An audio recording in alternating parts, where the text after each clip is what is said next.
Very good afternoon to all brothers and sisters in the Dhamma. Today is 2nd November, November, 2025. We will be continuing our sharing from this book, the Surangama Sutra. Let us now compose our mind, develop the faith, Saddha, Virya, then mindfully we shall commence the Puja chanting. 南无本师释迦牟尼佛，南无本师释迦牟尼佛，南无本师释迦牟尼佛，南无观世音菩萨，南无观世音菩萨，南无观世音菩萨，南无药师佛，南无药师佛，南无药师佛。南无普贤菩萨，南无普贤菩萨，南无普贤菩萨，南无文殊菩萨，南无文殊菩萨，南无文殊菩萨，南无地藏王菩萨，南无地藏王菩萨，南无地藏王菩萨，南无佛菩萨，南无佛菩萨。นะโมพุทธะอะระหังสัมมาสัมพุทโธภะคะวะพุทธังภะคะวันตังอะภิวาเทมิ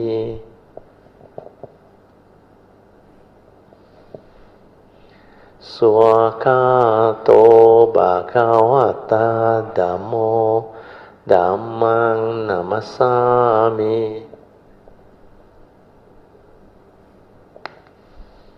สุปฏิปันโนภะคะวะโตสาวกสังโฆสังฆังนามามิ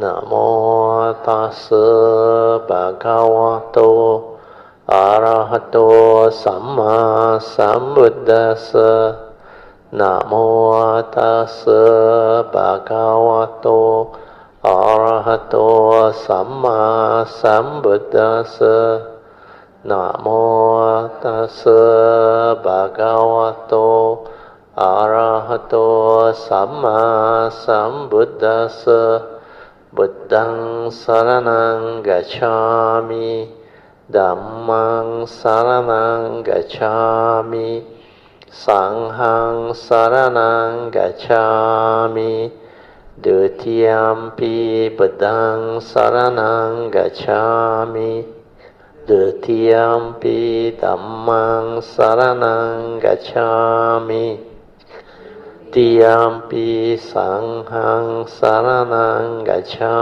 มิตติยัมปิพุทธังสรณังกัจฉามิติยัมปิธัมมังสรณังกัจฉามิตติยัมปิสังฆังสรณังกัจฉามิปานาติปาตาเวรมณีสิกขาปะทังสมาธิยามิอาดินาดานาเวรมณีสิกขาปะทังสมาธิยามิกาเมสุมิจฉาจาราเวรมณีสิกขาปะทังสมาธิยามิมุสาวาทาเวรมณีสิกขาปะทังสมาธิยามิสุราเมร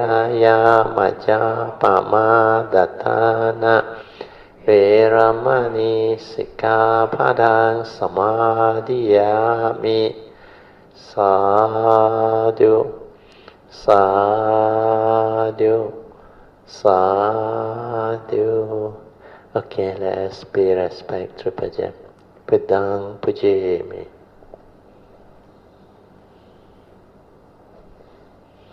Dhammang Pujemi. Sanghang Pujemi. I received a message on Hsuan, I think, yesterday. Yeah. I think there was a fire at JBA. You all heard about it? The old building at the back. Quite some time already. Oh, October 5th.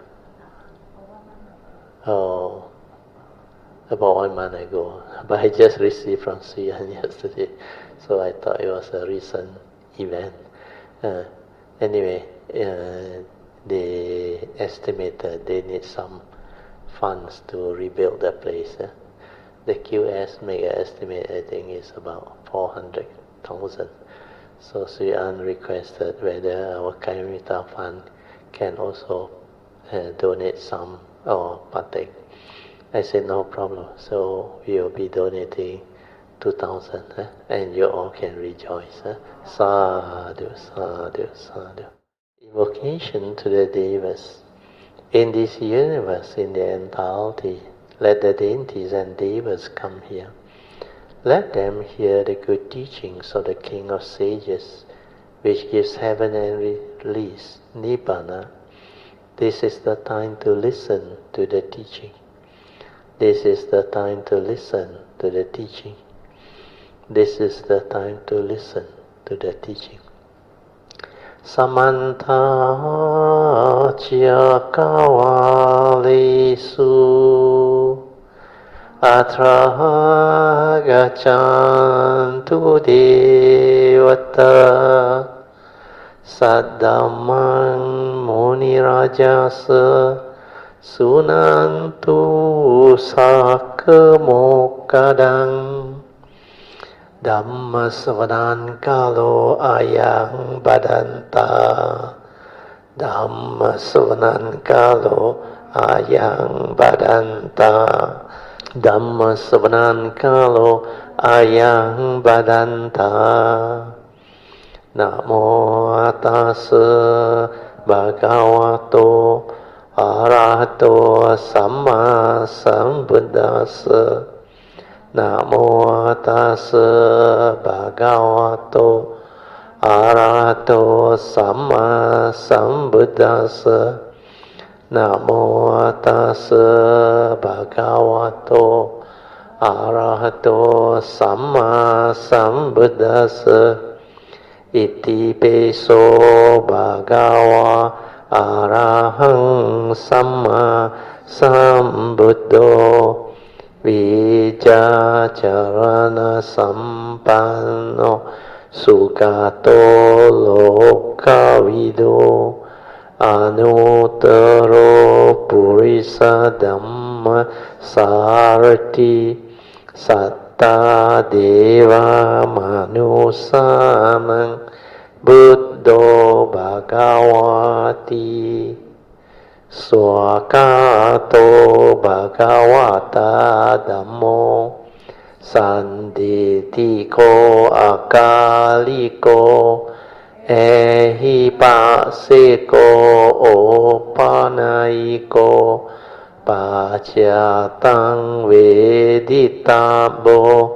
vinohiti Supatipanno bhagavato sāvaka sangho Ujupatipanno bhagavato sāvaka sangho Yaya patipanno bhagavato sāvaka sangho Samici patipanno bhagavato sāvaka sangho Yadidang cattari purisa yukani atta purisa pugala Esa bhagavato sāvaka sangho Ahuneyo pahuneyo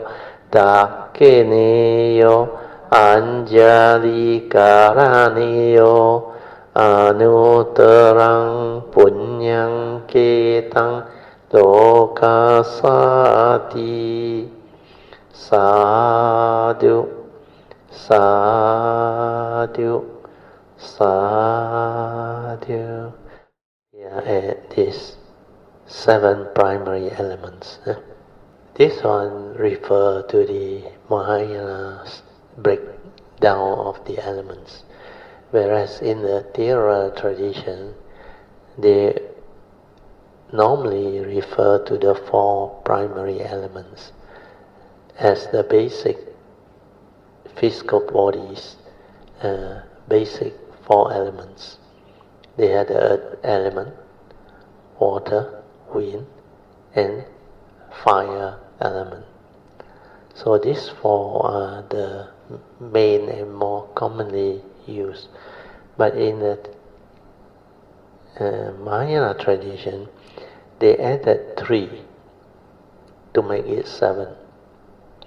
So according to them, the 7 primary elements are: first, the earth element, which represents solidity, or whatever that has physical form and shape, and quite solid in its composition.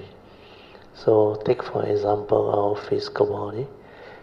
We had the earth element as our bone, our teeth, our whatever solid part within our physical body, including the skull, everything. Then we have the water element, which is mainly liquid. So this liquid can be in the form of blood, mucus, urine, or whatever water. Then they are of the element that can give rise to cohesion. Then the next is fire element, which represent, here they use the word warm. Actually is not really warm, it can be cooler, so it's temperature. Fire means heat, hot and cold. Temperature is more towards the hot and cold temperature aspect. And we need this fire element to actually sustain the physical body to become like alive. Because if the fire element cannot be maintained at a certain range, which is vital for human survival, then the physical elements that support this may actually be affected. That's why the 4 elements, there must be harmony, especially the heat element, and sometimes the water element too. Then the last one is, of course, wind element. Wind element is represented by motion, like our breath. Then the wind element that support our posture, for the spine to be what it is. You need the life force energy to actually sustain the wind element within our physical body. So when our breath is not properly regulated, means this wind element has become affected, then it will affect our health too. That's why there must be harmony. There must be what we call conducive flow of all these elements. Okay, then the other 3 that they added is space, which is obvious. Space is to them an aspect within nature. Then they use the word visual awareness, that is from the mind. You can be aware, actually not necessarily visual. Of course, visual is the main sense door activity that can trigger off visual awareness. or we can become conscious of what we see. So there is visual. But the main emphasis is on the word awareness. So awareness is not necessarily linked to any other sense basis. Awareness is a nature within our true mind, which is a pure awareness nature. That one is just an awareness. That's it. Nothing else.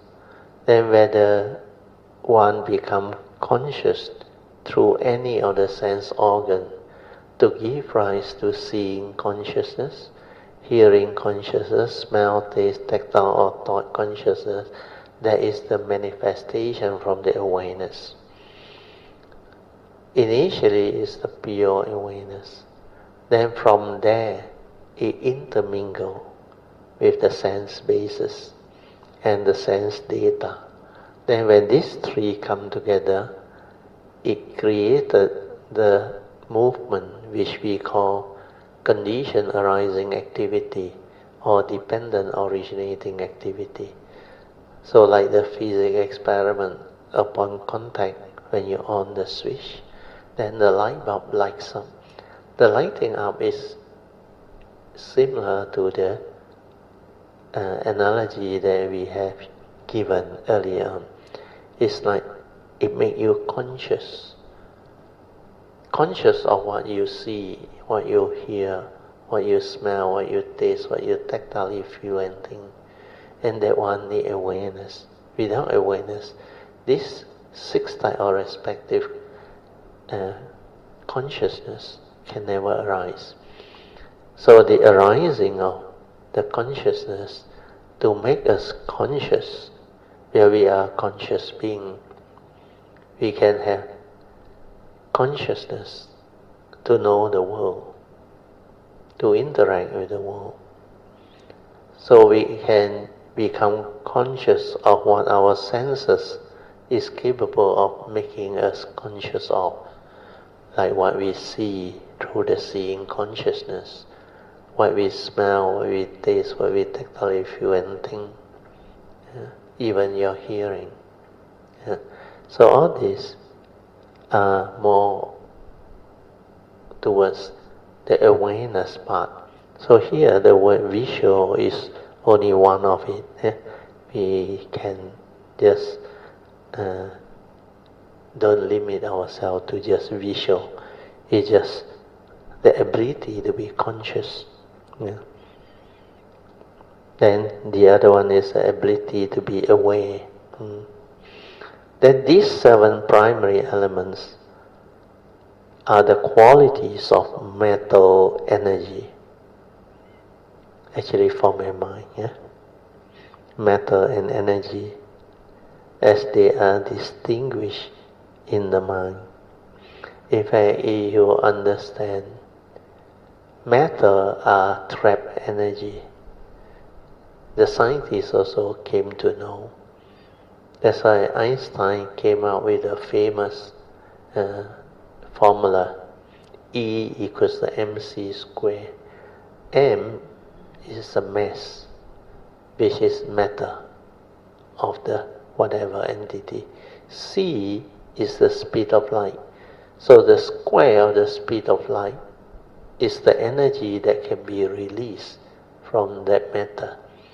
So the E stands for energy, is equal to the mass of that entity or matter times the speed of light squared. Of course, for us to remember is we just say E equals to mc squared. But the Chinese got a better way of recalling or remembering. The mc squared can be mong cha cha, means you don't really develop the understanding. It's the energy when it's released, it really is a very big component. That's why nuclear power can come about through understanding the trapped energy within matter. But to release that is not easy. You need to have certain isotope of elements that can trigger off the nuclear reaction. So what they have realized through science is the uranium isotope. There are a few isotopes. When it come together, it can release a lot of this trapped nuclear energy.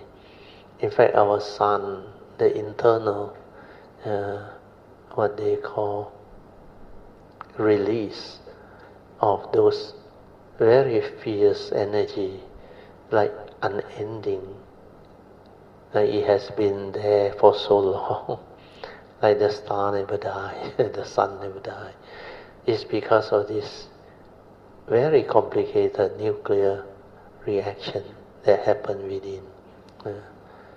And most of it is the elements of hydrogen. Okay, so that part we finish. Then we move on. It may be helpful to think about the primary elements on 3 different levels. So they try to explain it this way. The first level is their identity with the matrix of the thus come one, means the Samasa Buddha, which is the enlightened mind and the primary elements true nature. Then second level is their pure and essential qualities, which we do not usually experience directly. So this pure and essential quality, you really need to develop the meditative understanding, to develop the understanding of it. Then the third level is the primary element as we experience them in their state of mixture with each other in our proportions, in our body and in the world. Means the 4 elements together with the other 3 that we actually experience within the existential world. Okay, I will read through the notes. Notes on this translation. We have already mentioned some of these challenges involved in undertaking to translate into modern English the former 8th century Chinese of the Surangama Sutra. Perhaps the most difficult challenge came from the constraint the Chinese translator imposed upon themselves in choosing the pattern of 4 character phrases, in which the greater part of the Chinese translation is written. Not infrequently, in order to preserve the 4 character meter, the translator found it necessary to omit 1 or more characters, even though the characters to be omitted were essential to the meaning.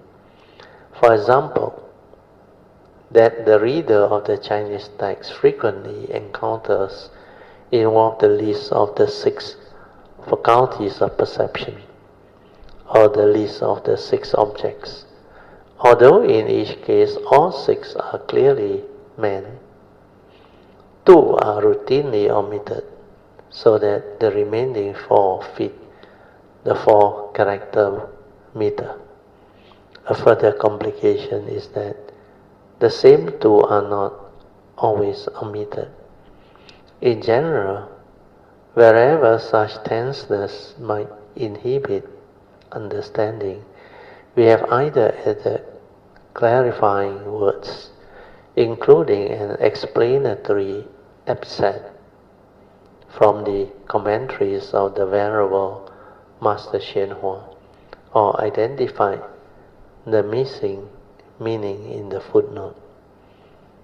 Second, the Chinese text often proceeds in pattern paragraphs, and the resulting repetition sometimes tempted the Chinese translator to enliven the repeated text with a variety of synonyms.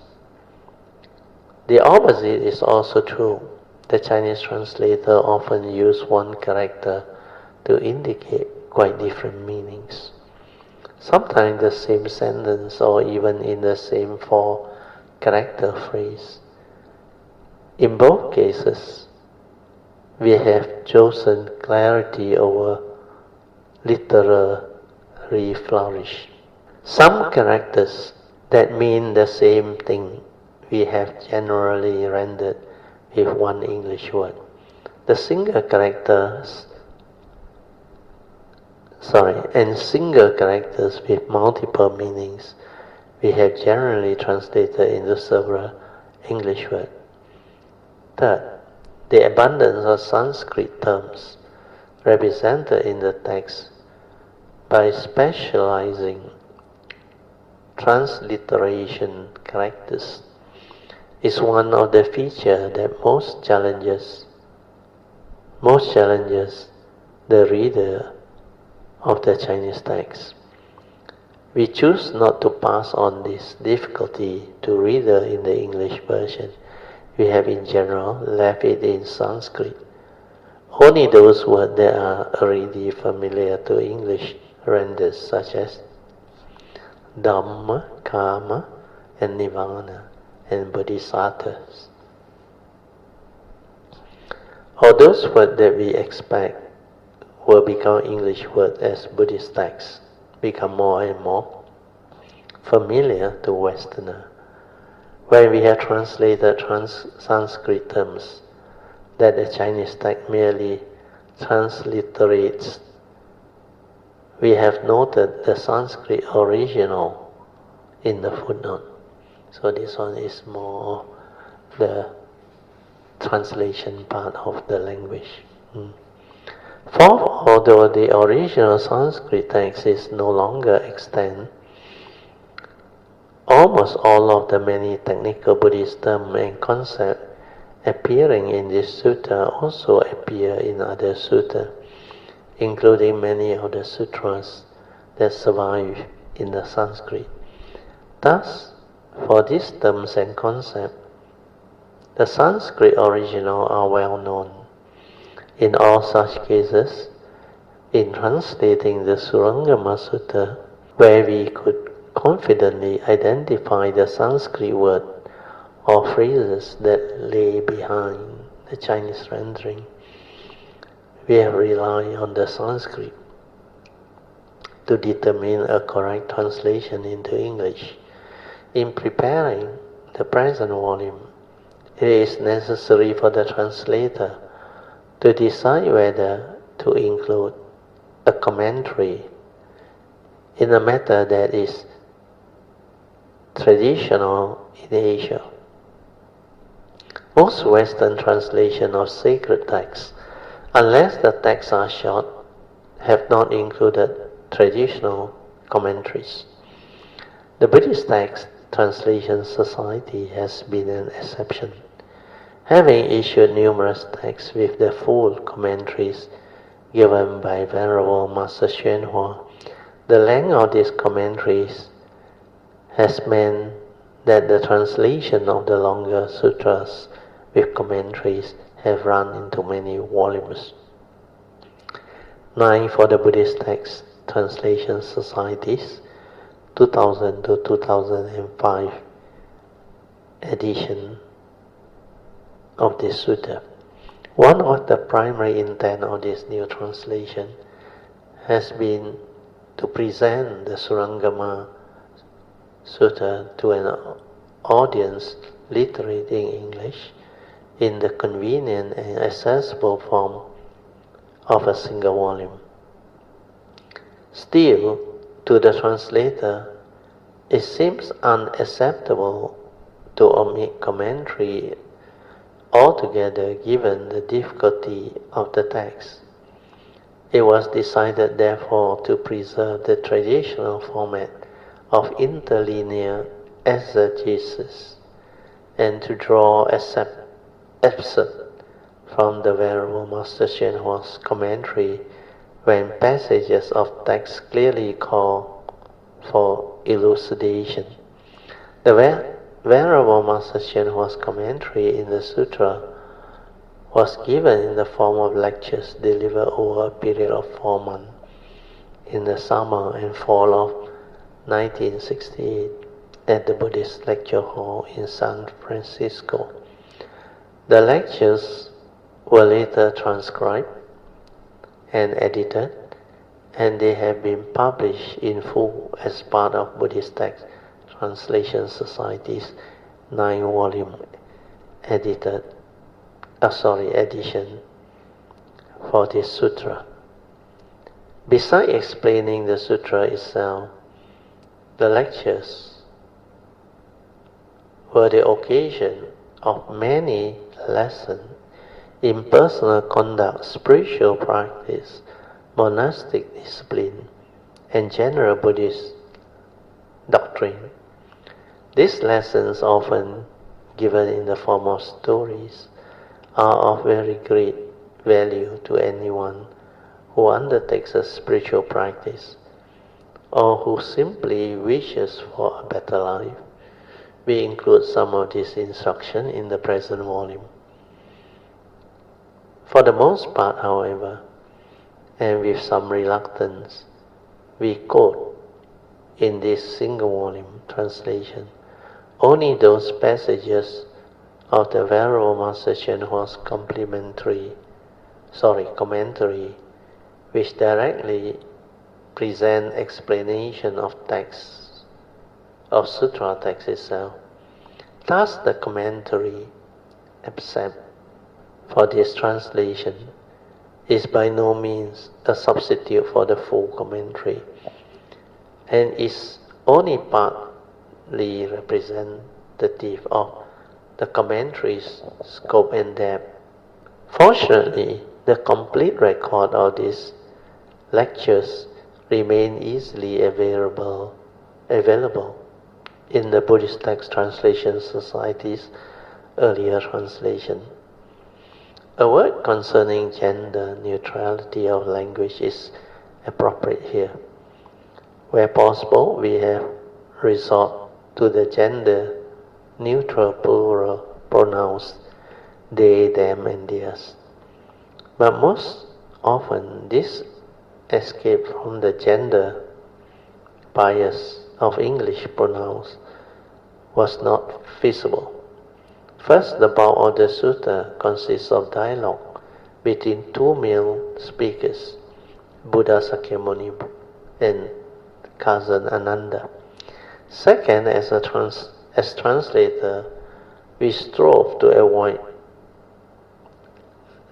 anachronistic language, that is, language that might weaken the sutta's tie to its time and place.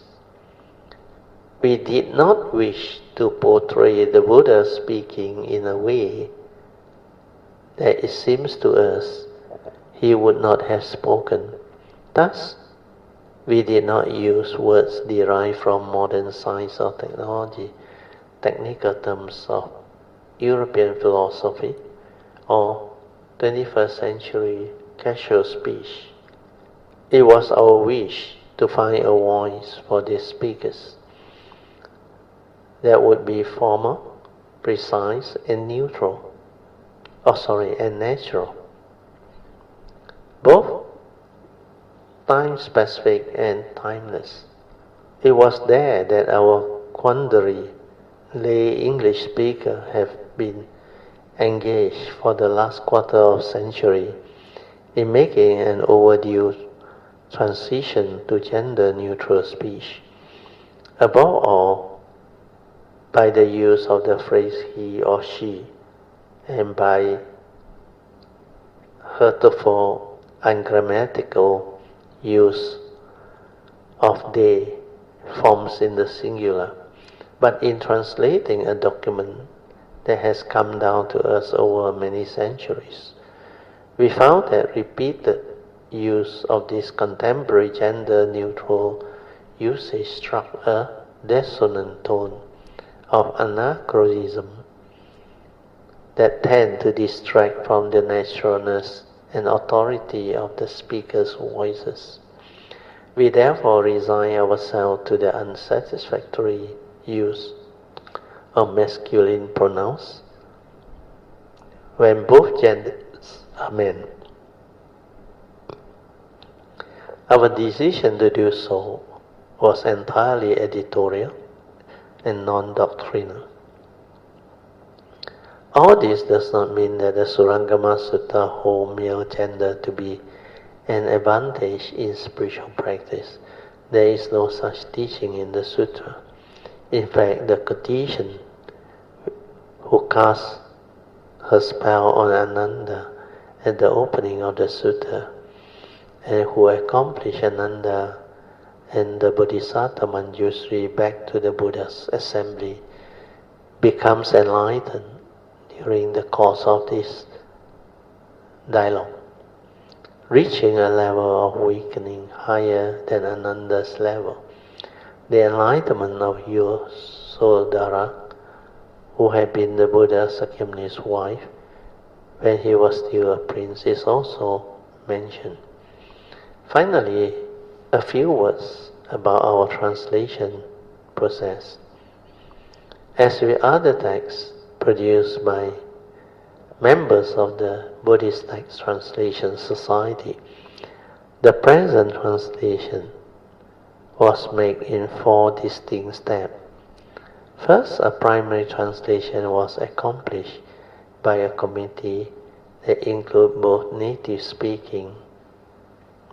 speakers of Chinese and native speakers of English.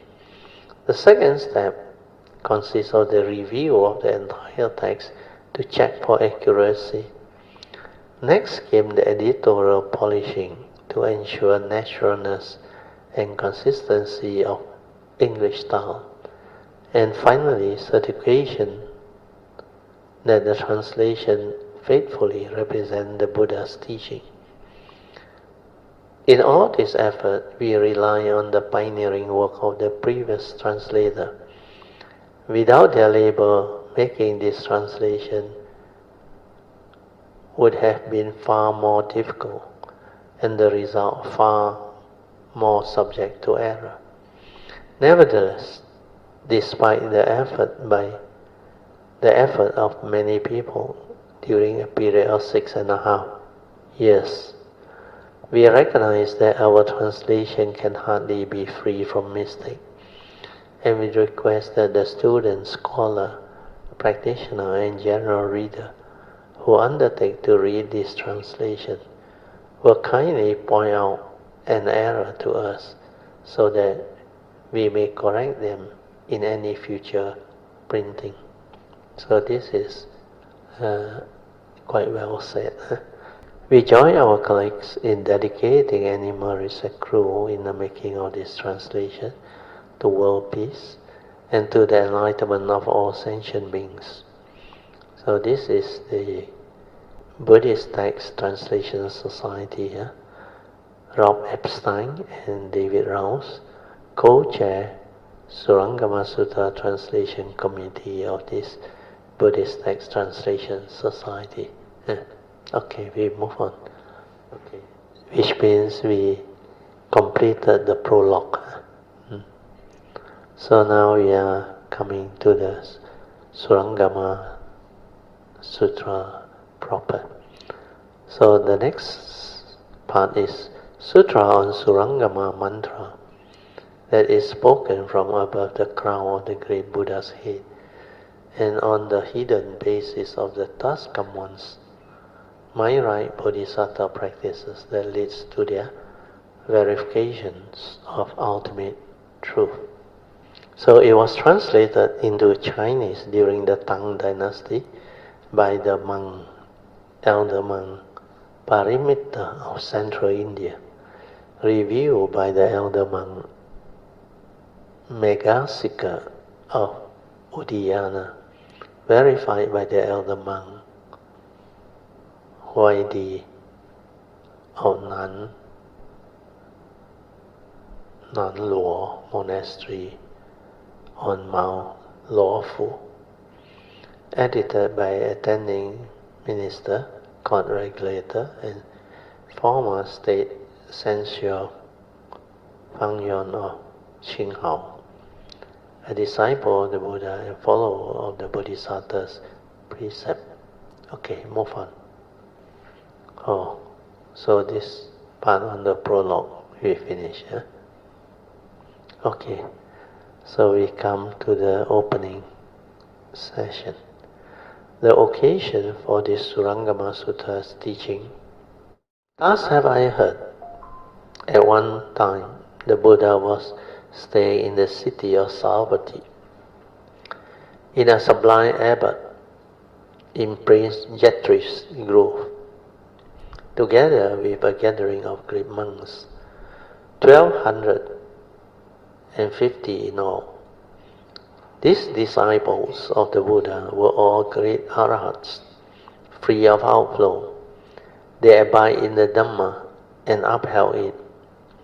They have completely transcended all existence, and their perfect demeanor inspired all in every place they went. They followed the Buddha in turning the wheel of Dhamma, supremely worthy of what he has bestowed upon them, stern and pure in their adherence to the monastic code. They were great examples for beings in the three realms of existence. To liberate beings, they appear in countless bodies in response to what those beings require. And in the future, they would rescue other beings who thereby would transcend the burden of their attachment to sense objects. The Arahats, leaders, were Sariputta, great in wisdom, Maha Mongalana, Maha Kostila, Puna Maitreya Niputra, Subhati, Upanishad, and others. Innumerable solitary sages. Okay, we read the notes first.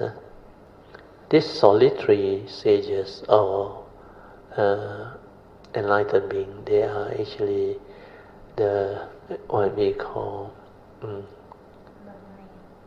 no, it's okay. They are actually Pachika Buddhas. When there is sasana and when there is without sasana. Okay, I will read the meaning of the notes first. Note 1, as noted in the introduction, this and all other headings and subheading has been added by the present translator as an aid to understanding. So this one is useful for people who are not so familiar with the Theravada traditions teachings.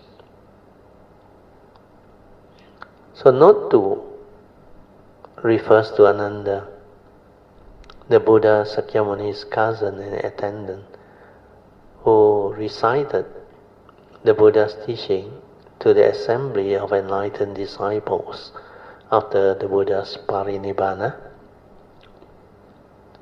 He is both the protagonist and narrator of this sutta. Note 3.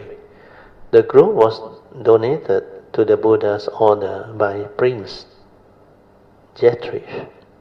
It was part of the park or the garden of the benefactor of orphans and the childless. The park itself was donated to the Buddha by the Buddhist layperson Anandapindika. Then note number 4. Bhikkhu, a full translated as a fully ordained Buddhist monk. The Sanskrit word for nun is bhikkhuni. There is a Mandarin word also, bhikkhuni. Then note number 5.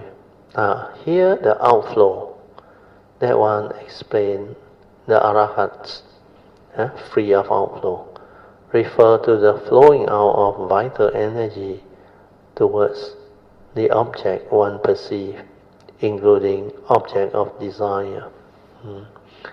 Means when they have fully realized arahantship, means they have gone beyond the first stage, second stage, and third stage of sainthood, which is sotapanna-ship, sakadagami-ship, and anagami-ship. Means they have realized arahantship, where all the 10 fetters has been rooted out, including ignorance or avijja. When that is been rooted out, the enlightened being, it will have no more outflow. Means there is no more avijja or delusion to be deceived by the phenomenal world of consciousness. That's why this outflow here refer to the outflow of vital energy towards object one perceives, including object of desire. Means the craving no more. Craving is what we call the result of desire. So without desire, there is no craving. Without desire means no more delusion to grasp, to cling, and to hold. That's why craving is the cause of rebirth and suffering. Okay, the next one is number 6. The teaching using the word of the Buddha. Then number 7, Vinaya. Vinaya is the monk's precepts or rules. Then number 8 is the rhyme of the 3 rhyme, rhyme of desire or sensual rhyme, form rhyme, and the formless rhyme. And number 9 is Pachika Buddha, like I explained to you just now. Okay, we go to the next page. I have to read that last paragraph. Innumerable solitary sage who need no further instruction, as well as other beings who had only recently made a resolve to attain full awakening, also came to the place where the Buddha and the monks were staying. It was during the day of unburdening, at the conclusion of the summer retreat. Bodhisattvas from all the 10 directions were gathered there as well. They desire counsel to resolve their doubts. All were respectful and obedient to the awe-inspiring, compassionate Taskam one, which is the Buddha, as they prepared themselves to understand his hidden meaning. People who have become enlightened are free of outflow, the outflow of desire, the outflow of existence, the outflow of ignorance. Because they are free of outflow, they do not fall into the rhyme of desire, rhyme of form, and the formless rhyme. We people now dwell in the rhyme of, here they say desire, but it's actually the sensual rhyme, where the senses are active.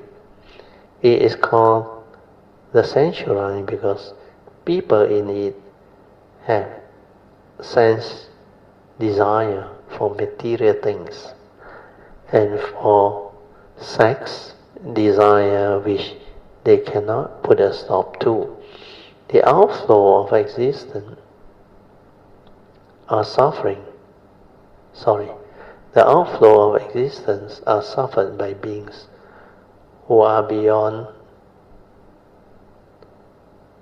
these desires and who dwell in the heavens of the rhyme of forms. These beings still cannot control their desire for bodily existence. Beyond these 2 outflows, And the greatest of the three is the outflow of ignorance, which is the source of all affliction. When this outflow is ended, the other two are also ended.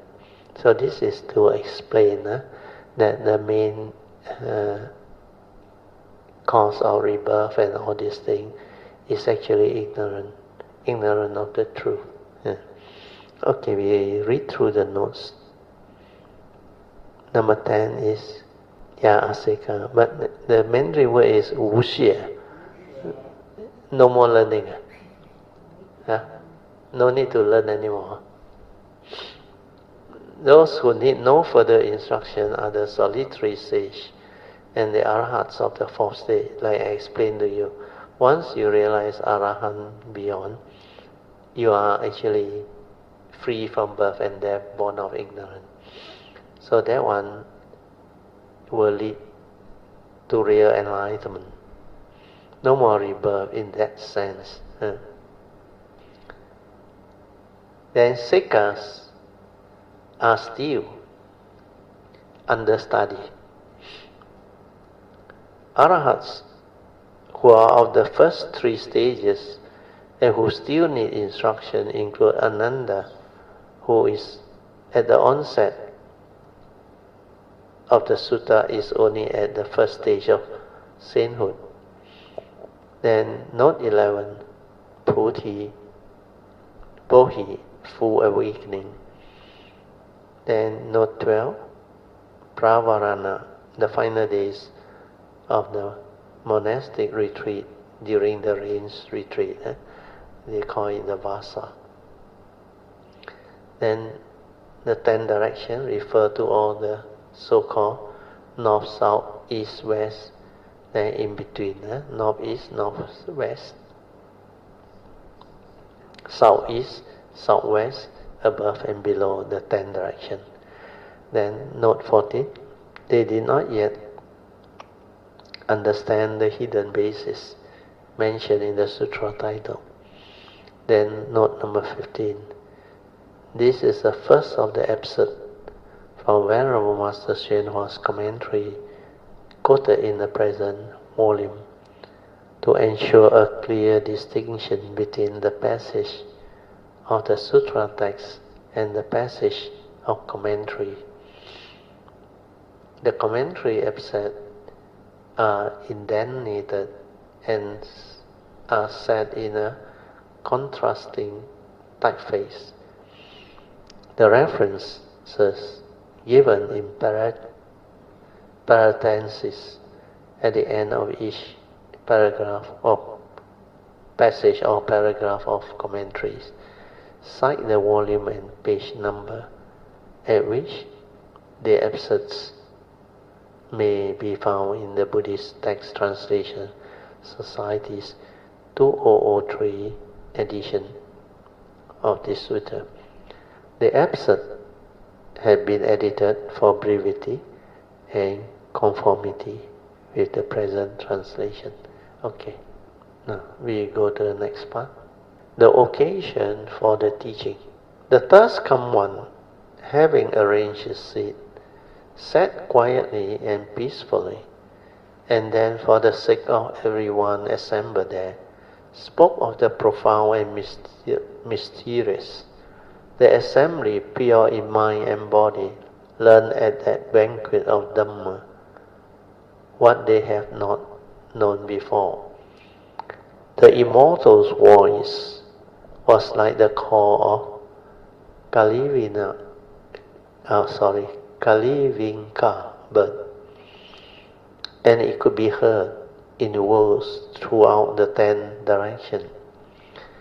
As many bodhisattvas as there are sand grains in the Ganges gathered at that place for awakening, with Manjushri Bodhisattva as their leader.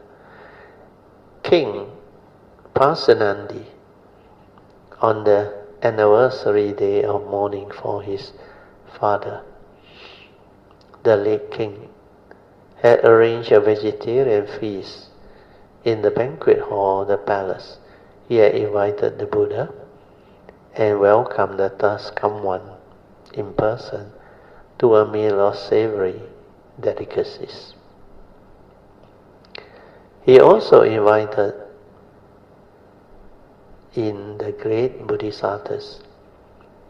Meanwhile, in the city, elders and other ladies had also prepared meals for the Sangha, and they stood waiting for the Buddha to come receive their offerings. The Buddha directed Manjushri to designate arahats and bodhisattvas to accept the pure vegetarian food that the donors have offered. When donors make offerings to the Triple Gem, or the three treasures, the Buddha, Dhamma, and the Sangha, they plant seeds that grow and ripen into blessing in the future. Thus, people who enter the monastic life are called fields of blessing. People who enjoy the reward of many blessings are entirely contented. Those who feel their blessings are not sufficient should make more offerings to the Triple Gem or the three treasures. Next part. Only Ananda was late in this assigning of the Sangha. Early on, he had travelled for some distance to accept a special invitation and had not yet returned. No senior monk was accompanying him as his teacher. He was returning on the road alone. So the note we just read through. Zulai means Tathagata, the horrific title of the Buddha. Then Kalavinka is an Indian bird with a pure and penetrating call. The immortal is the Buddha. Then the meaning of the Sangha means the communities among. Here, and most often in the Buddhist tradition of Asia, Sangha refers specifically to the monastic community of monks and nuns, both fully ordained and in training. And next part is the Acharya, exemplary in following the monastic regulation. Okay. Then we read the prologue. Ananda is about to run into trouble, and the reason is that he was alone. He had accepted a special invitation. Basically, monks should not accept special invitation. The rule in Buddhism is that all members of the Sangha in a particular monastic community should be invited as a group. Furthermore, members of the Sangha should always travel at least in pair. Although someone whose samadhi is strong may do things on his or her own. Okay, then we move on. So far that day, Ananda had received no offering. So at the appropriate time, therefore, he took his alms bowl out, and as he walked through the town, he accepted alms in sequential order. While receiving alms from his first to his last donor, he thought to himself that he would accept pure food from everyone, not only from the wealthy, the Kshatriyas of honorable families, and others from the purer class, but also from the Chadalas and others who were considered impure, while practicing impartiality and compassion. He would not favor the humblest people only. He was determined to assist all beings in creating merits beyond measure. Ananda knew that the Taskam one, the world-honored one, had admonished the Arahats Subati and Mahakassapa for being prejudicial on their alms round. Ananda revered the task commands instruction. Let alms be received impartially so that people will not be led to doubt and slander. Why do Ananda want to practice impartiality and compassion during his alms round? Earlier on, he had heard the Buddha scolded Subhati and Mahakassapa about their manner of receiving alms. It was Subhati's opinion that he should receive alms exclusively from the rich on the ground that people with money should create more merits. Because if they do not make offering now, they wouldn't have any money in the future life. Then Mahakassapa, on the other hand, received alms exclusively from the poor.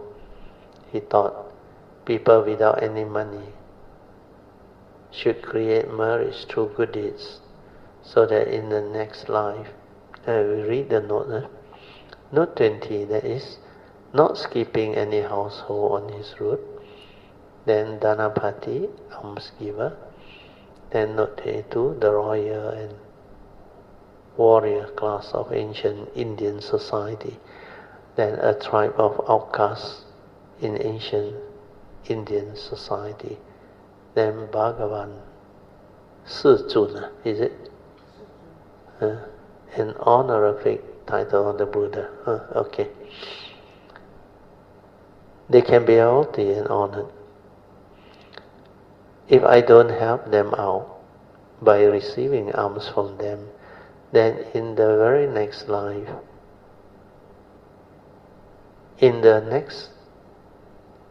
and on into the future, they will continue to be poor.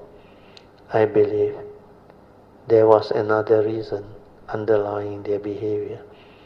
It seems fairly certain that Subhati liked to eat good food, and Mahakassapa, foremost among the disciples in his practice of asceticism, the word they sometimes use, they follow the Dhutanga tradition. But this so-called, the word that they use is, there is another word. Asceticism is, they tend to live very simple. Like Mahakassapa, he don't want people to offer proper robe for him to wear as a monk. He will go to the place where people like dump the dead body or those things, and he will go and look for the cloth and all those things there. He sew it up and make his own.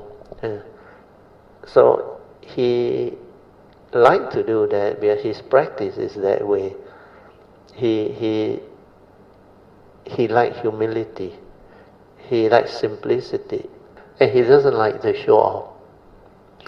Actually, if you read his story, Mahakassapa, he is actually very well off and very wealthy.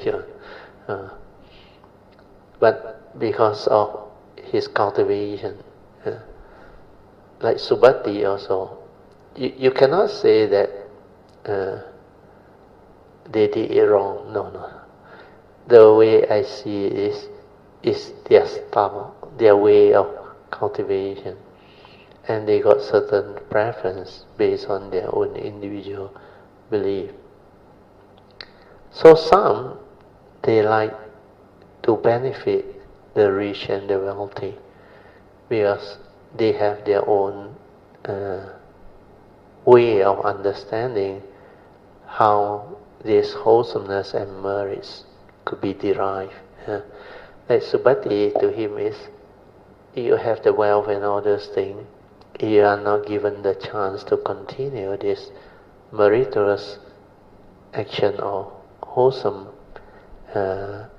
behavior, then you may lose your ability to have all this wealth and riches in your future life or birth. So he tried to pursue that way of benefiting the rich and the wealthy. And these people have the money.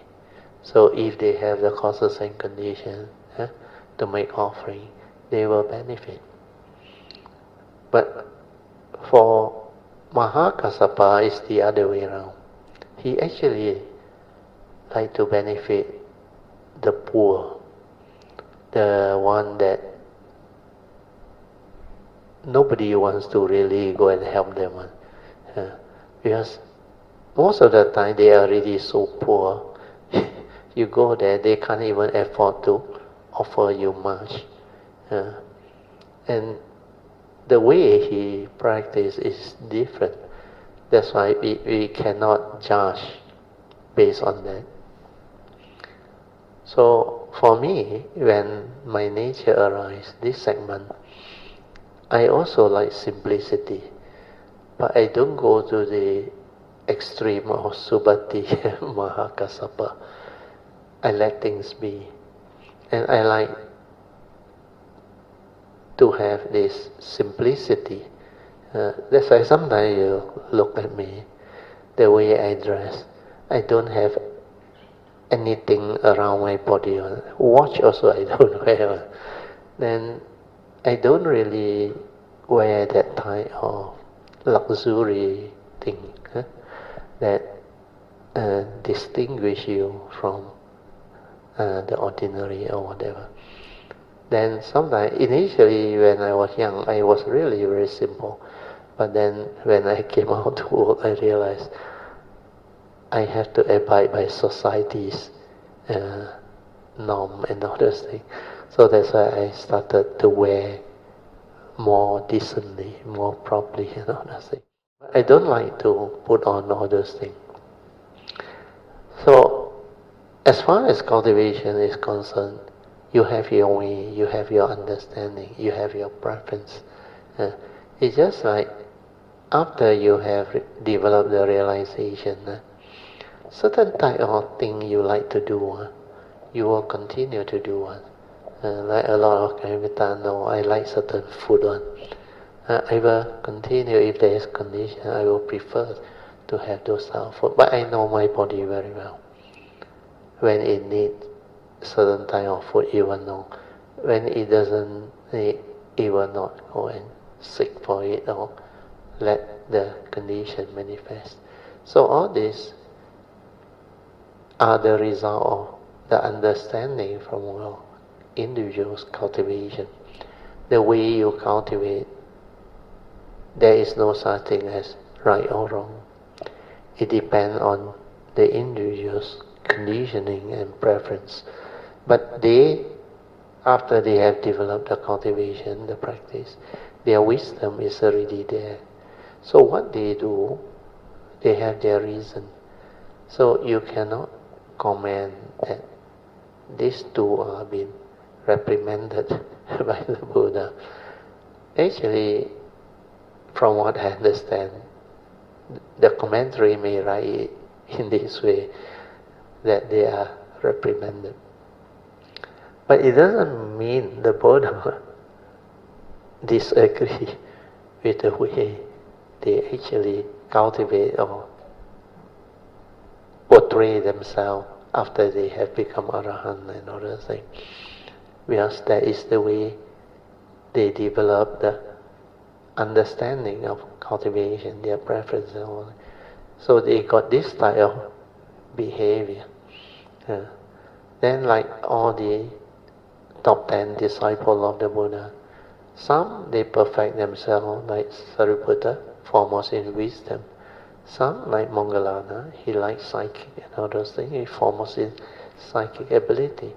These are the practice and cultivation that they have already developed while they tread the path to realization and cultivation. So everybody's path is different. Like there was a monk who I think he a lot of merit. So everywhere he go, what is his name already? He received a lot of things. Sivali, that monk. That's why they all have this uniqueness. Then, like the other Arahant Anuruddha, he like heavenly eye. He like to develop this special skill. Then you look at all the great beings like Kuan Yin Bodhisattva, love and compassion. Of course, wisdom is part of it. Then Hsuan, the universal virtue.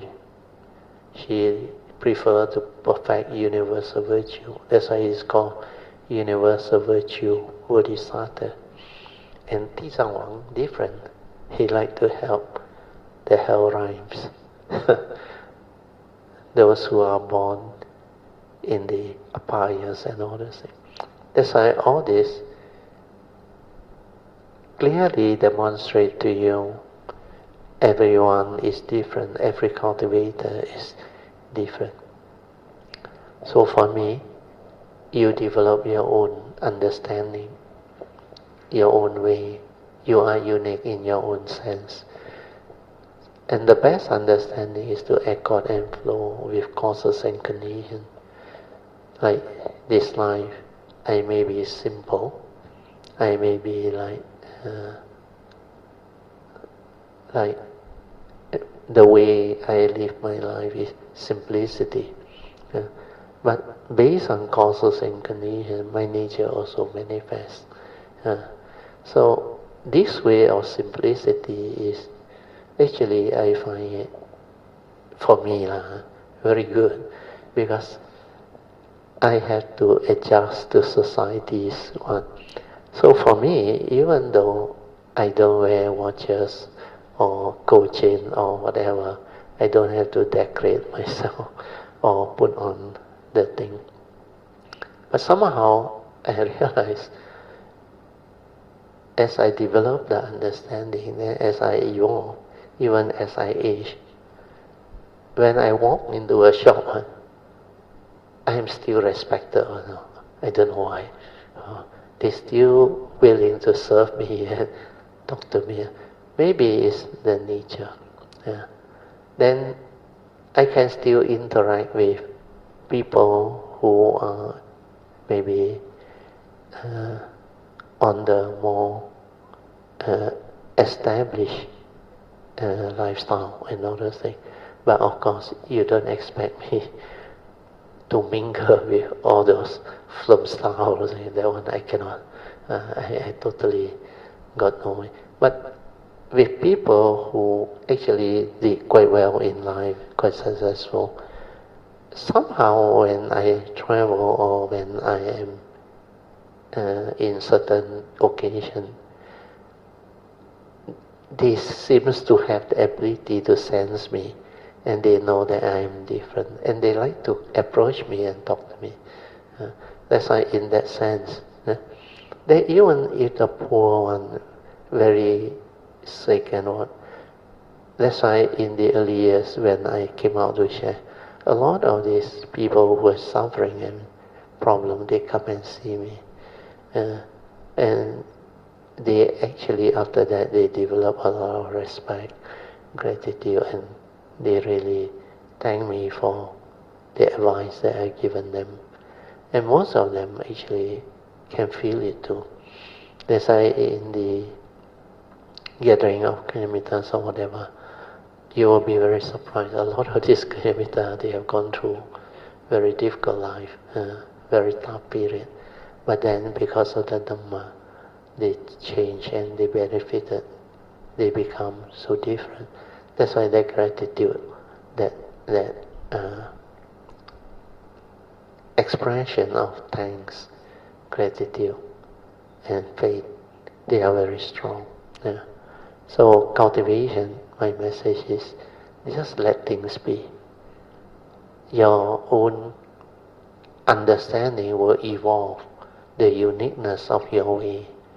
That's why I say in the cultivation of the Bodhisattva way, you will also have your own miscellaneous vow, additional vows, and whatever that you find it suitable. You don't have to follow people. Yeah. You can evolve your own. But you have some great beings where you can develop affinity and faith in, then you want to follow their way. You can.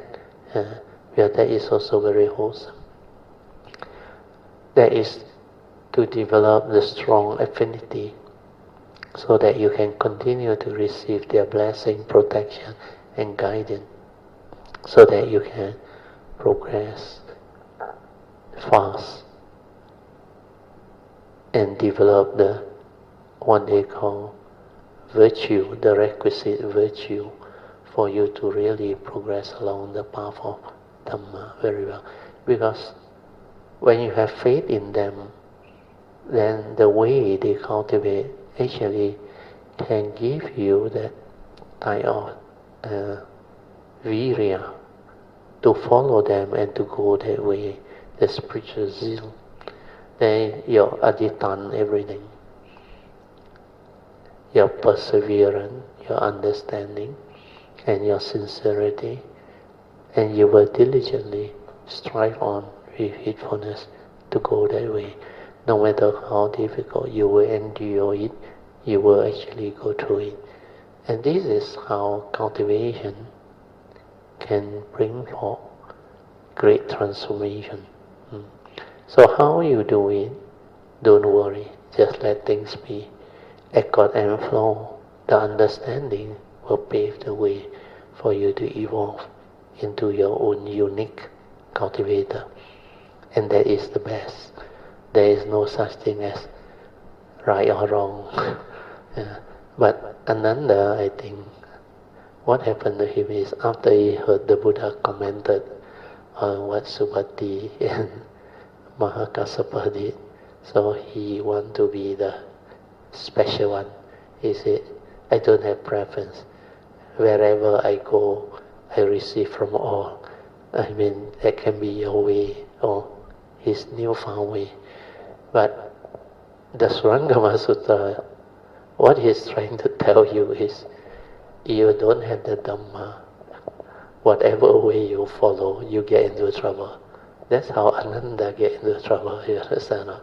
Because he doesn't have the wisdom to accord and flow. And in the teaching, it's very clearly mentioned why the Buddha have this rule. You must, before you become asika, you must have a teacher to follow you, or some senior monk to follow you. Otherwise, you can entangle yourself with all this. They cannot see, understand? And like how she how Ananda entangled with Matangi, actually you cannot blame him, because the Buddha used his special ability to check, and he realized Ananda has been married to this Matangi in past life for 500 lives. And they all somehow 一见钟情, you call it in English is what? Love at first sight. That karmic conditioning very strong, and Matangi really fall in love with Ananda. And he go and ask the mother, I want to marry this monk. And the mother said, I will give you a mantra. He used the mantra. And Ananda that time was only a Sotapan. He really don't have the power to understand what is going on. That's why the Buddha knew and asked Manjusri to go and help him. And luckily, at the verge of breaking his monk's precept, he was brought back. And that's how the Surangama Sutra arises. So this sutta is to explain to cultivator on the way. You must develop this Surangama Samadhi, This type of samadhi can actually let you have the ability to understand what is going on and prevent you from getting into this type of entanglement or conditioning, karmic conditioning that can bring about karmic negativity. Okay, now we go back to the sutta. Okay, here. Having crossed the city moat, Ananda walked slowly through the outer gates. His manner stern and proper as he followed strict and respectfully the rules for accepting offerings of pure food. Because he was receiving alms, sequentially he soon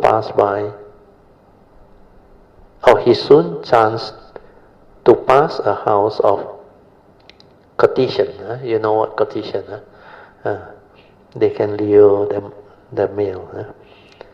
And there he was waylaid by a powerful artifact, reading a spell that Kapila had obtained from a god of the Brahma heaven. So this is the mantra, the Brahma mantra.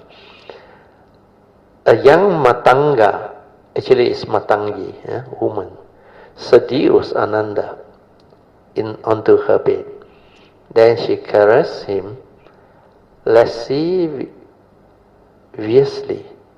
until the power of his vow, means his monkhood's precept, was on the verge of being broken.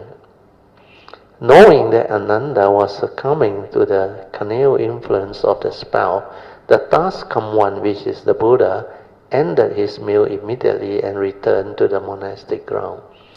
The king, his senior minister, the elders, and the other ladies, desiring to hear the essential of the Dhamma, followed after the Buddha. Then from the crown of his head, the world-honored one poured forth invisible light, which was as dazzling as 100 gems. The Buddha Sakyamuni made appear within the light a Buddha who sat in full lotus posture on 1,000 petals, sacred lotus, proclaim a spiritual powerful mantra, that is the Surangama mantra. So we read the notes. An ancient Indian sage who was the founder of the Sakyan school. Then the Brahma heaven belonged to the rhyme of form, the Brahma rhyme, and correspond to the levels of a single-minded meditation known as the first dhyan, the first jhana. The Matangi were a non-Aryan tribe people. What is the Chinese word? The phrase indicates the moral fortitude that arises from receiving and following the Buddhist precept. At the crown of the Buddha's head is a fleshy prominence,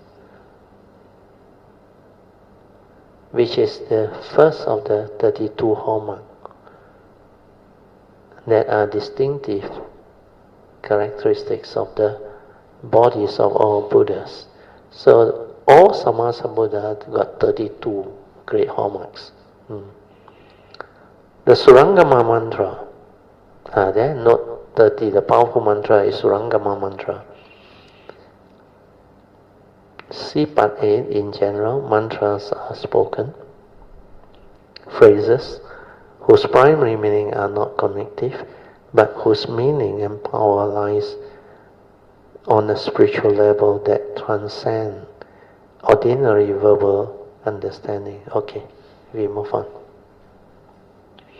So this Surangama mantra is the king of mantras.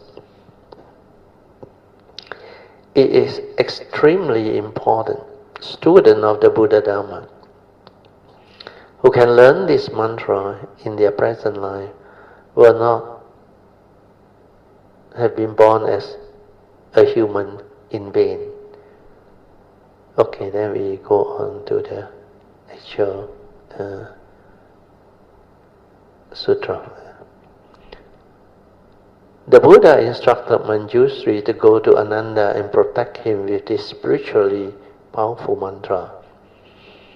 And once the evil spell had been defeated, to give support to Ananda and also to the young Matangi woman, and to encourage both to return with him to where the Buddha was. So that was the reason for the sutta.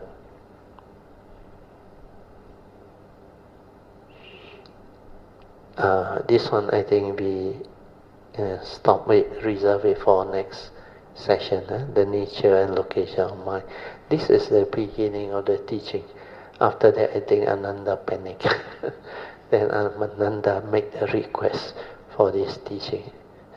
So after this I think we will go into the Surangama Sutra teaching proper, which is very interesting.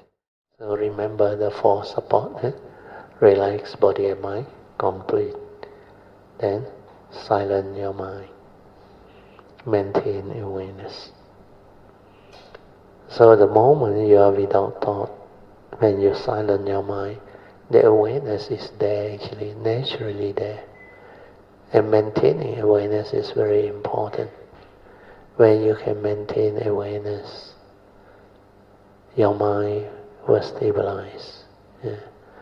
The ability to stabilize the awareness is very, very important. Then for those who have developed the stability of awareness, you can actually continue to develop the fourth support, which is trust. Trust your inner nature to develop the meditative training on its own. Means you silence everything and stay at the heart area. Then let the heart, the awareness, move by itself. Let it detect whatever you want to detect on its own. Okay? Then I will set the alarm.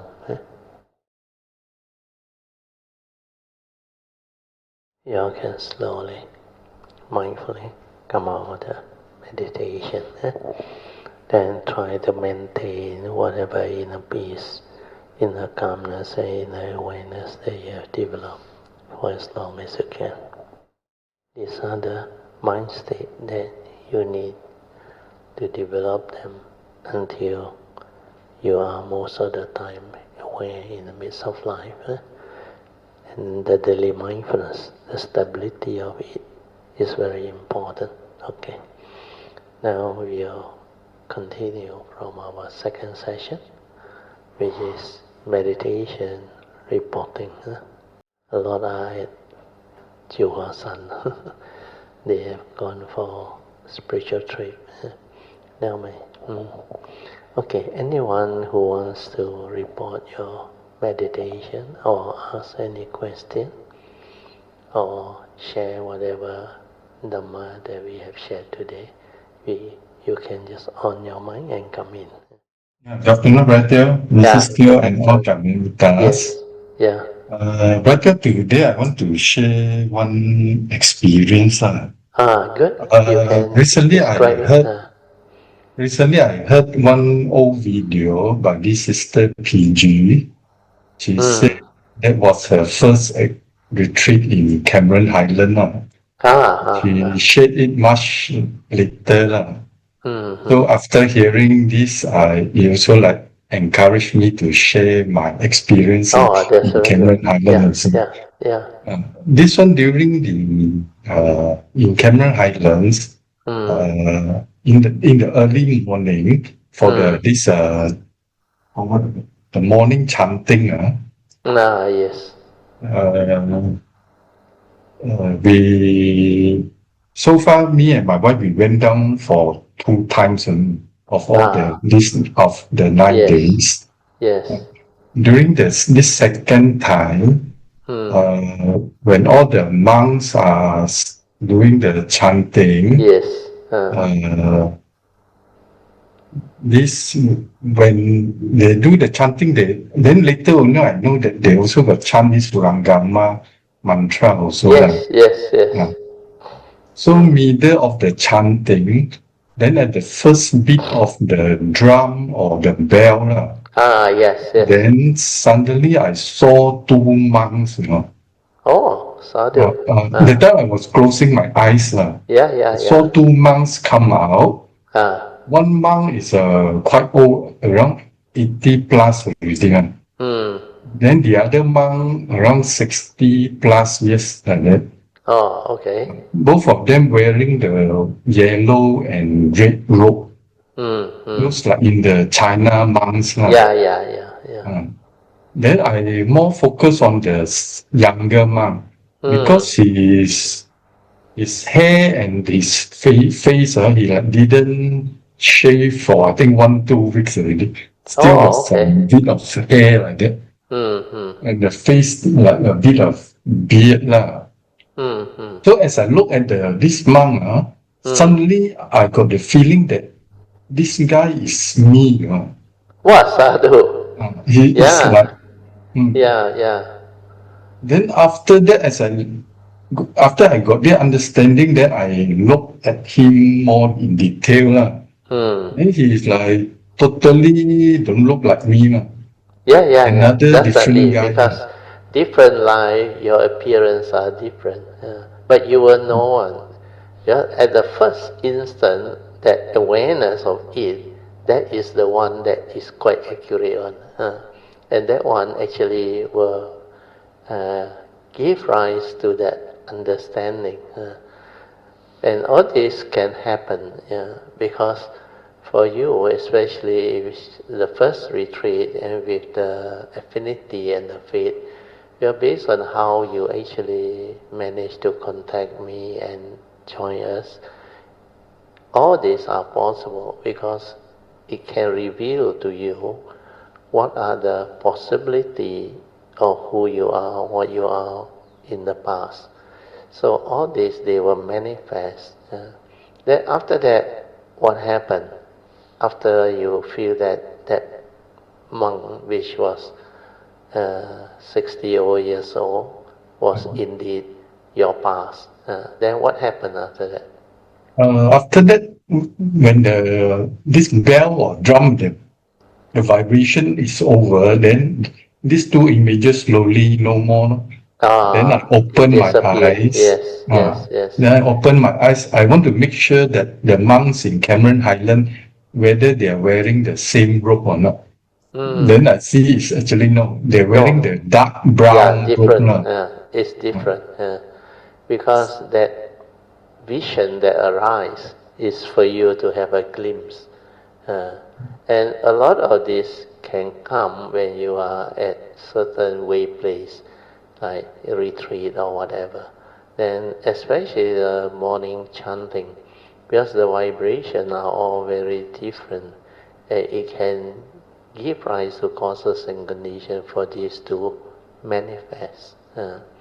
So it's possible, and all this can happen.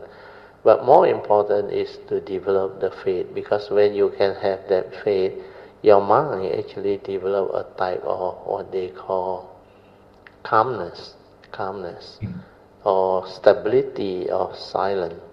Then this vision, they can manifest. Then when they manifest, it is for you to recall some of your past manifestation or arising. And all this can give rise to faith, means you cultivate before.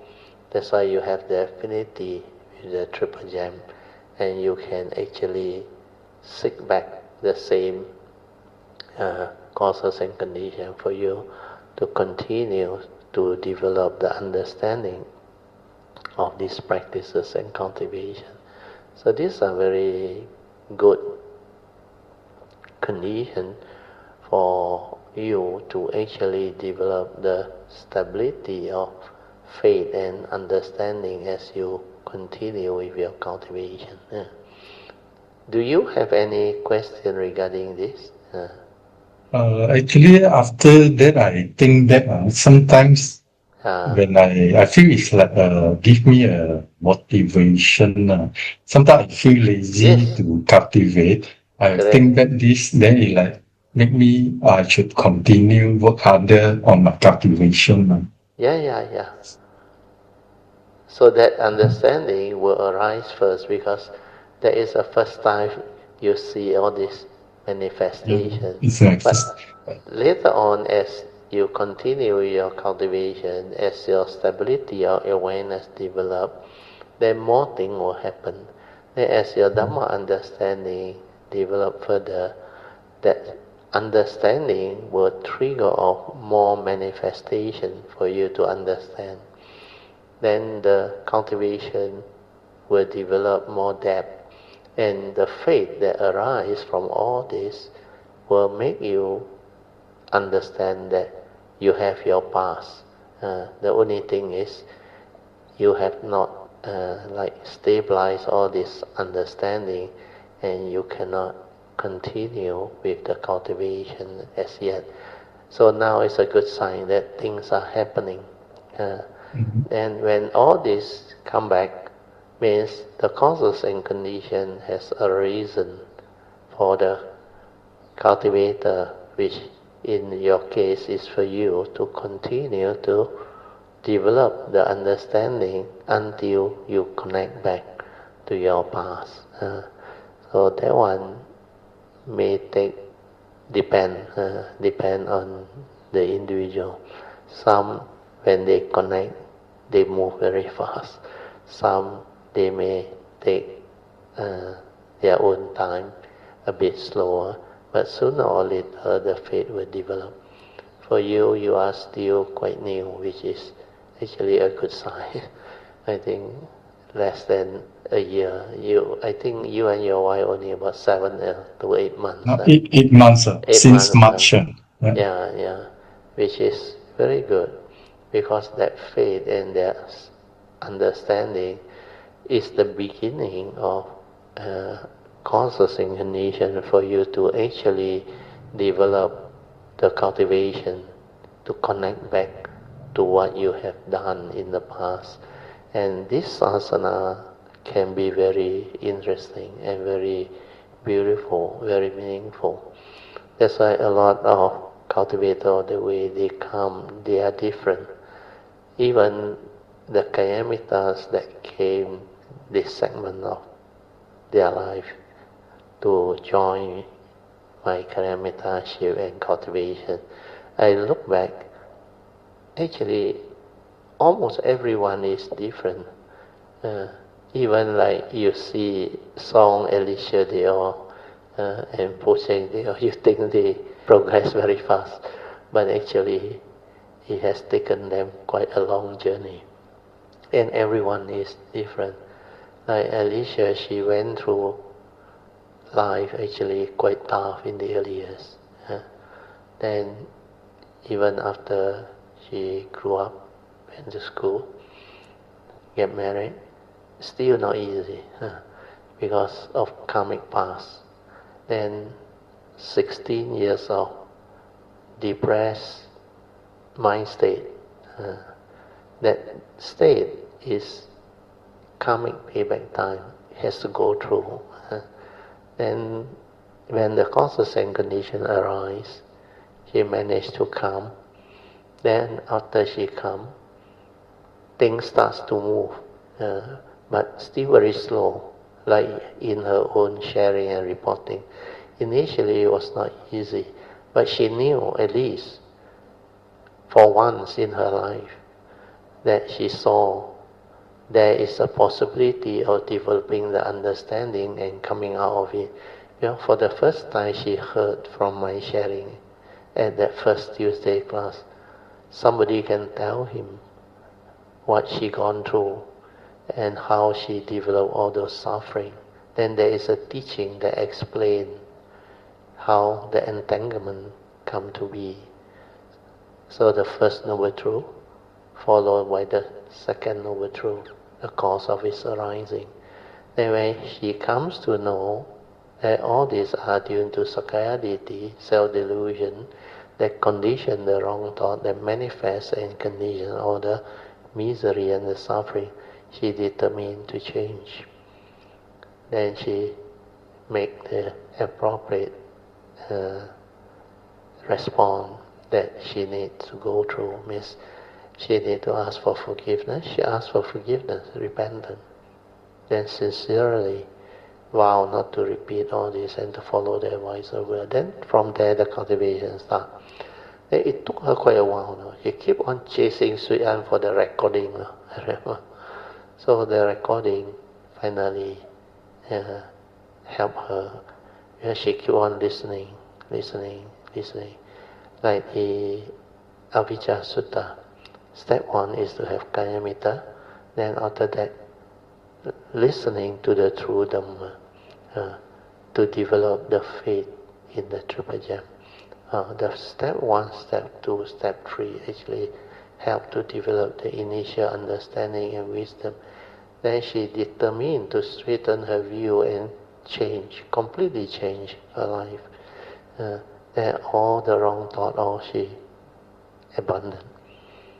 Then after that she developed the understanding, then she can prevent them from arising. Then cultivate the third right effort to develop all the good thought, the wholesome action, speech and thought, so that her life, her karmic process, her merits, wholesomeness can actually turn around and improve. Then from there, she got a lot of joy because she can see things has turned around. And she no longer hold on to those wrong thoughts that condition her suffering and misery. And she came out of it. Then later on she realized she can actually slowly drop off the medication. It's not abrupt, but reduce the dosage. Then later on she realized she don't need the drug that the psychiatrist recommend. Last time she went to psychiatric, they call psychiatric consultation very often, and were given a lot of those medication. It's mainly tranquilizer and all those things. Then the hormone, they call hormone deficiency, where they have to increase the dosage over time. After they give to you, it become like something you become dependent on. So all this. Then after that, I think she joined the classes quite often. Then she listened to the recording. Then he saw how certain Kayamita actually progress and transform. So she developed the faith. Especially Sister Pocheng on, I think, gave her a lot of faith. And then she do. And then she connect. But it took her quite a while. I think many years. Like through her sharing, you also come to know. I think by now it should be at least about 10 years already. Then song also same. Song one is different. Song don't have to go through suffering and all those things. Song one is he developed the interest, affinity with Nepal, India. She tend to go there very often. Then she visited a lot of those monks who do the practices there. Then she joined the other type of meditation. Then in between, when she was at this Nepal, that temple where Ladakh somewhere there got a temple. It so happened there was one trip, one of my Kayamita that joined me first batch was also there. I think Sister Ang from Banting. Then Song knows her, and then they discuss. Then he said, "Do you have any good teacher whom he can go and join?" So Miss Ang said, "You go and see Brother Teo." That's how Song came. But when Song came, for the first few years, he cannot really grasp what I share and teach, because what he learned was so different from what I teach. So that part, I think for a few years, he came, then he left. Then many years later, when my last guy came, somehow he come back now. He come back now. And that time, even with my last guy, he also cannot understand what is going on. Then somehow, later, he continued to have faith and come back. Then there was one trip, I think, Sister Yun Chan organized a trip to Thailand, Wat Ma Chan. They had a retreat there. It was there that he connected because of that chanting, that great compassion mantra, but the Pali version. From the Kuan Yin hall, that chanting, that surface actually connect him inside, and the chanting continued to manifest, and he was like one with that thing. Then after that, he brought my notes, the appendix, the Hatsuta appendix 1, or don't know what, I forgot it. 3, appendix 3. Very thick note. He keep on reading. Then that night, after he heard the chanting, he read, he can understand, he was full of joy. Then after that retreat, he came back. He reported to me, he has a lot of joy. Then I said, you have connected. You will understand the teaching very fast after this. Because the teaching in Pachetang can be realized by the wise, each for themselves. And this one is because of his karmic past. Because when you develop certain form of meditation in the past, and you don't know that this one is just one of the thought-based approach, then you develop a lot of faith, and you go and promote it. That's why he ended up this night when he came. Despite the sasana, he will go into that type of meditation and teaching for very long. I think he was there until he became quite senior. He can actually join the committee member to organize the thing and do all those retreat too. Then later on, after he connect, he had the understanding, then he keep on developing the understanding, and he discussed with me. Then later on only he explained to me how he actually come to be what he is now. Because after he developed the understanding, he realized all those thought-based areas. He said, Virtue, is very difficult to understand, because at that time what I did was so different. Because I got no right and ritual to do all those things. They all want believe and have that so-called faith in those things. Then I think the other thing that he mentioned is they didn't have the puja thing like we do. To them, they just meditate vipassana or that. So he realized it was so different. But later on, the awareness-based meditation will stand out, especially Krishnamurti's teaching that relate to Appendix 3. He saw the big difference in the teaching. And then he starts to develop the stronger faith, sadha, and cultivation. And he progressed very fast after that. Then for Po Cheng, it's totally different again. Po Cheng was like somebody very new. And he, from Singapore, he seldom come to my class. But she developed the faith because the sister Han asked him to attend. So the first 3 retreats, I think, he, as usual, very sincere and very naive. She always say, Brother, you don't mind. I very new and I very child. I said, don't worry. Then he asked a lot of questions at that time, I remember. But I told her, don't worry. When the time comes, you will develop the understanding. Then you move very fast. It's not a matter of you are good or you are not good. I say most people, they come, their past is different. And most of them, they are already conditioned by their past practices and entanglement, the karmic thing. I say for her, she is like a clean slate. She haven't heard much Buddhist teaching. Of course, she went to Guangming San, the Singapore and all that. But what she do is the very basic Mahayana training, which not much teaching there. So I consider that a clean slate.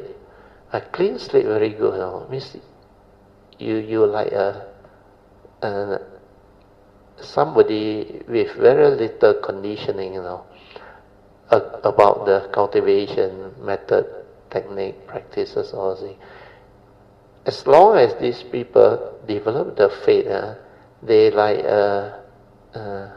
what they call, you know the analogy of a sponge. When the sponge is dry, clean straight means dry, it can absorb very fast. So it's like a clean slate. She developed that faith.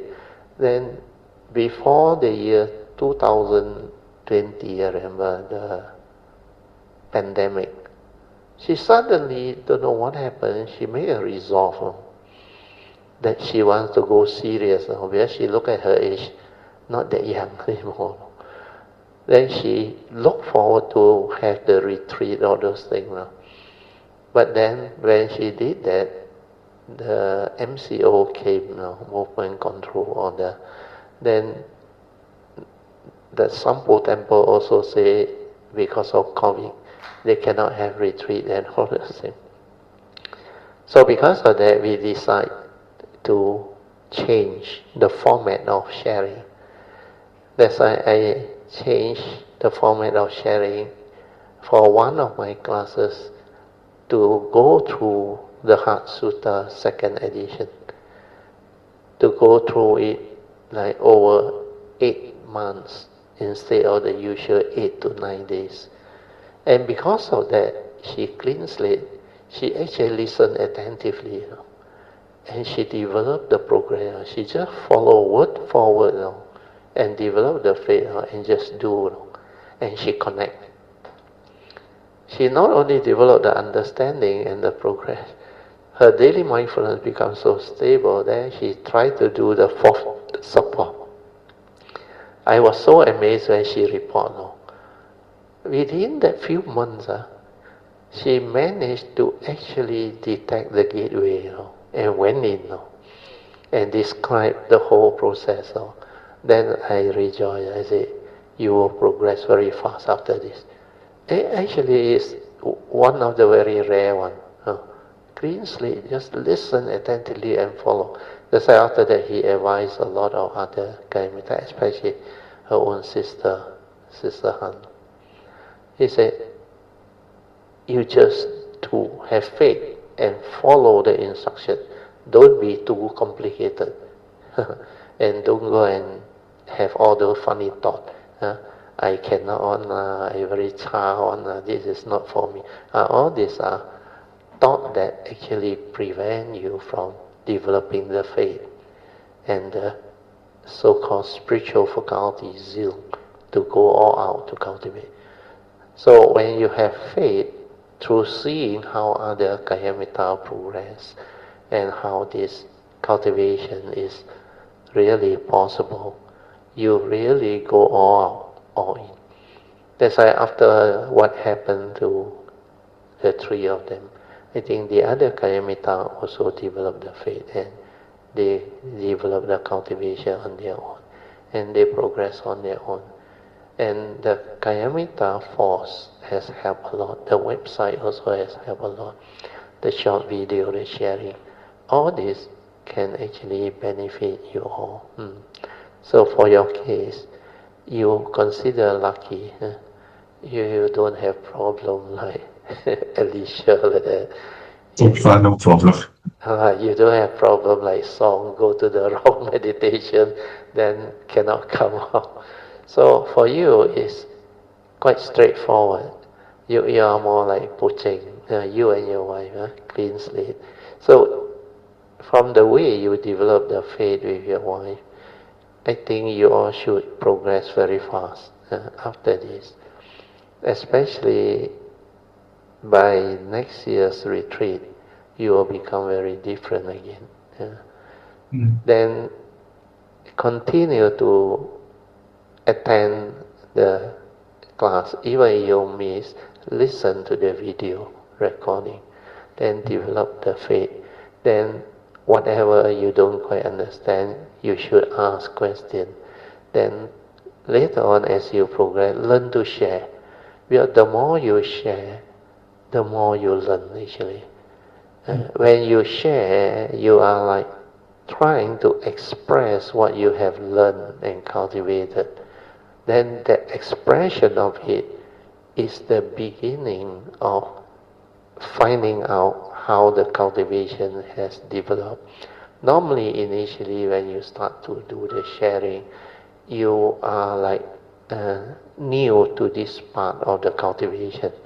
Because the sharing, later on, cultivator will know.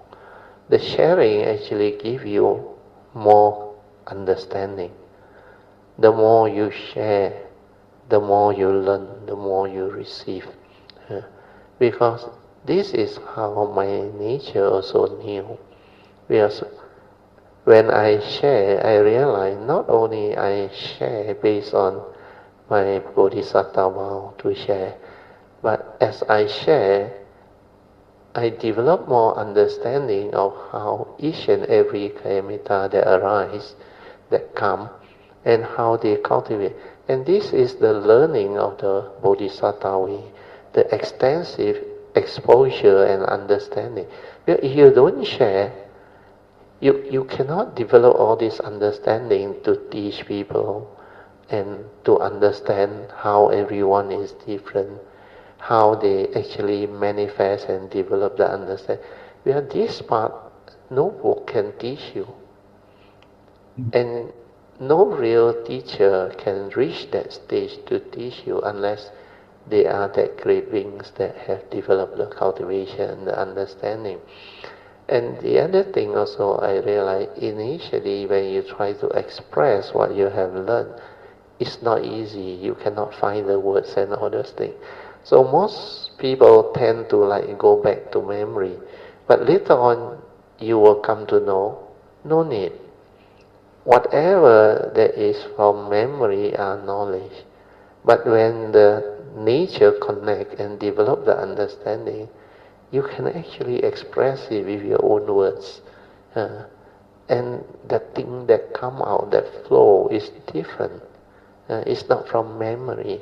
It's not Dhamma knowledge anymore. It's the straight from the heart expression of it.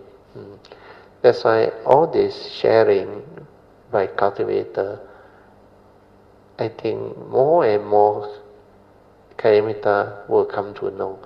Initially, they quite shy, but as you share, you actually develop the causes and condition to progress.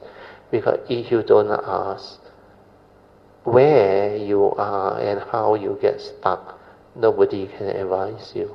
But when you share, my nature will know that I can know where you are. And for most of the kayamita who have done it correctly, the sharing is very beautiful. Then I can guide them from there onward. What are the things that will happen and look out for what. And they will go through this. Then like Pojing come to know. He said the teaching is so beautiful. No matter how you cultivate, how you approach it, the real awareness-based understanding will unfold in the same way, because all those who go through that, they will have that same understanding. And the experience, the manifestation and transformation, they are in line with the teaching. That's why it's called Pacetang Veditabo Vinohiti. So this one hopefully can give more and more faith to new Kanyamita and cultivator. So for your case, my nature rejoices, Chan Sadhu. Means you have your past. So as long as you know you have your past, you develop the faith and continue diligently to attend the session, the classes, then develop the daily mindfulness, like what you and your wife have early on, a few months back, do the bowing, everything. Then, especially your wife, I rejoice with her progress. Her daily mindfulness has actually stabilized based on what she described. Even while washing clothes and taking care of the household chaos, she can be so mindful and aware, like no thought. That is marvelous. That is beautiful. And that is what progress is. The stability of daily mindfulness. We call it Sati Sampajana, means mindfulness with clear comprehension. You anchor it to your daily activity, even bowing, walking, sitting, lying down, stretching and whatever. All action, all movement within the present moment. Just silence your mind and develop the awareness until the mind enters sati. Then listen to Dhamma. Listening to the true Dhamma like you all have done. Every time you find the Dhamma beautiful, meaningful, helpful, try to write it down to develop the understanding. Then as you write it down, your mind actually develops the second turning wisdom. Because second turning is to contemplate and reflect on the Dhamma that you have heard, that you have developed the understanding. So when you reflect and contemplate, then it will link to daily life. Then it will connect you back to existential reality that manifests that teaching, that Dhamma. Then from there, the second turning wisdom will stabilize. Like birth is suffering, old age, sickness, and death is suffering. Then separation from loved one. Then separation from whatever things that we hold on to dearly, our loved one, etc. Then when you are with people whom you don't like, then the relationship aspect of life. So all this, as you reflect and contemplate, the Dhamma will surface. There are a lot are linked to practice. Like now song, they can see it. The meaning has become clearer and clearer. Then the four circle formation, how the creation process manifests, how from that pure awareness nature the mundane mind arises. Then you start to understand the teaching differently, very, very differently, and more clearly. Why the Buddha say mind is the forerunner of all things, mind is chief. When mind arises, all things arise. Mind make our day. So the Mandarin version is also very meaningful. 一切唯心造 means everything that arises within our conditioned world, they are mind make. Mind make our day. When mind arises, all things arise. Because this one is the mundane mind, karmically conditioned. And they are dependent, originating with the mental intention to create the karmic flow, the karmic process. And through all this, you start to understand how from the pure source or nature, it arises the pure awareness. And this pure awareness, before the stirring and the arising of the thought, there is no mundane mind, no five aggregate of form and mind. Then without the five aggregate of form and mind and the mundane mind, there is no phenomenal world of consciousness and form. So this four circle formation is very beautiful. The phenomenal world of what they call consciousness and form is where life and existence is. And there, a lot of things inside there. Without the Dhamma, suffering will arise. Then the five aggregate of form and mind, to see the unreality, is where the profound Dhamma is. The wisdom part will arise. That five aggregate of form and mind, they have the universal characteristics of anicca, dukkha, anatta, empty nature, existence, he no you, he no me, where they are all dependent, originating phenomena. This can only be seen by the daily mindfulness, by awareness within. Through the thought you cannot see, you cannot understand. That's why the mundane mind cannot develop wisdom. But the mundane mind is useful when you have the Dhamma. Because when you have the Dhamma, the user of thought become wholesome, beautiful, meaningful. Oh, so fast, 6 o'clock already. Okay, Chan, go back to you. Hopefully all this sharing can help you. Yeah. Yes. Because of this, actually, every time I sometimes lazy to do cultivation, I think that I will like motivate me to continue do the you must develop that meditation motivation, because this window, like I say, golden window, if it's the sasana and you are given the condition to arise again, born as a human being, which is very rare, and born during the sasana where the true Dhamma is around, and at the same time you have the causes and condition to receive this teaching, and you somehow want to let it slip by, that is really, really a very delusional decision. And when this thing slip by, it's very difficult to find it again, because it may be another long wait, maybe aeons and aeons and aeons later, before this window open up again. So sacrifice just for this life, maybe another 5 years or 10 years, then make the bodhisattva vow very stable, then plant all the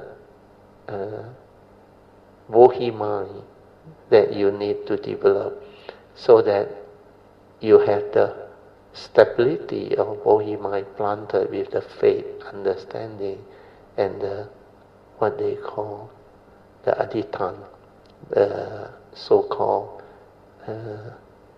very strong affirmation of vow and all those things, to go this way, so that life after life, whenever you choose to come or you have to come, you will have this Dhamma understanding. Then follow the yellow cut. Go througthe steps that I have recited, set out for you all. Then do it for at least daily for the next 6 months. The Bodhisattva vow, you have to do it until it's very stable, until without the cut you can actually recite it. Then it becomes a part of you. Then once you have that stability and that faith and that affirmation and that cultivation, you don't have to worry about your future coming. It will all be taken care of. Because this light, this window, this understanding and the sasana will give rise to those causes and conditions. Okay, Chan? Yes, thank you, brother. Sadhu. So I hope all other Kayamita will also listen to this, then develop the faith, then cultivate sincerely, and you will progress. But this window very, very important. Don't let it slip by. It's a complete waste if you do that. That is real foolishness or utter delusion. Okay, with that we end. So we thank Chan for the good sharing and the condition for all this Dhamma to flow. So let us rejoice. Sadhu, sadhu, sadhu. Okay, now we will do the sharing of merit, transfer merit, then we end. Akasata cha bhumata devanaga mahindika punyang tang anumoditva chirang rakantu lokasasana itta vata cha mehi sampadan punya sampadan sabbe deva anumodantu sabba sampati sedia idang me nyati nang hotu sukita hontu nyatayo idang me nyati nang hotu sukita hontu nyatayo idang me nyati nang hotu sukita hontu nyatayo devo asatukalena sasa sampati hetu cha phito bhavatu loko cha raja bhavatu dhammiko mina punyang kamina mame bala samagamo sattang samagamo hotu yawa nivana patiya sadhu sadhu sadhu. Okay, you all can now pay respect mindfully to Lord Buddha, Kanyin Bodhisattva and all the worthy ones. Then we end. Sadhu.